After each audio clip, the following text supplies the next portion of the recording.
रस्ते अपघातांचे थैमान रोखण्यासाठी केंद्र सरकारचा निर्णायक पाऊल। रोज रस्त्यावर कोणी ना कोणी आपल्या प्रियजनांना गमावतो। अशा दुर्घटनांना आळा घालण्यासाठी केंद्र सरकारने अत्यंत महत्त्वाचा आणि काळाची गरज असलेला निर्णय घेतलाय। 1 जानेवारी 2026 पासून भारतात बाजारात येणाऱ्या प्रत्येक नवीन दुचाकीसाठी स्कूटर आणि बाईक आता ABS anti lock braking system सक्तीचे असणार आहे। याचसोबत प्रत्येक दुचाकीसोबत 2 बेस प्रमाणित हेल्मेट देणेही बंधनकारक केले गेले आहे, कारण एक जीव वाचवणं ही कोणतीही किंमत मोजूनही लहान गोष्ट नाही।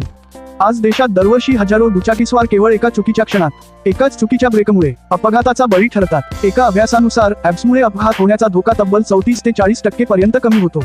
अचानक ब्रेक लावल्यावर वाहनाचे चाकं लॉक न होता फिरत राहतात, त्यामुळे वाहनावर नियंत्रण राखता येतं आणि अनेक अनर्थ टाळता येतात। वर्तमानात फक्त 125 सीसीपेक्षा जास्त क्षमतेच्या दुचाकींसाठीच ABS अनिवार्य आहे, म्हणजे जवळपास 40% दुचाकींमध्ये अजूनही ही सुरक्षा व्यवस्था नाही। पण आता हे चित्र बदलणार आहे। प्रत्येक दुचाकी, प्रत्येक प्रवासी सुरक्षिततेच्या कवचात बांधला जाणार। दुचाकी अपघातांमध्ये देशात 44% मृत्यू हे फक्त दुचाकीस्वारांचेच होतात, आणि त्यातील बहुतांश मृत्यू हे डोक्याला इजा झाल्यामुळे। आजपर्यंत केवळ एक हेल्मेट पुरवले जात होते, पण आता प्रत्येक वाहनासोबत 2 दर्जेदार हेल्मेट सक्तीने द्यावी लागणार, कारण सुरक्षित प्रवास ही केवळ जबाबदारी नाही, ती माणुसकी आहे।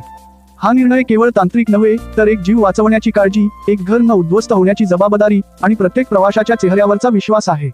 केंद्र सरकारच्या या निर्णयामुळे भविष्यात लाखो अपघात टळू शकतात, लाखो आयुष्य वाचू शकतात।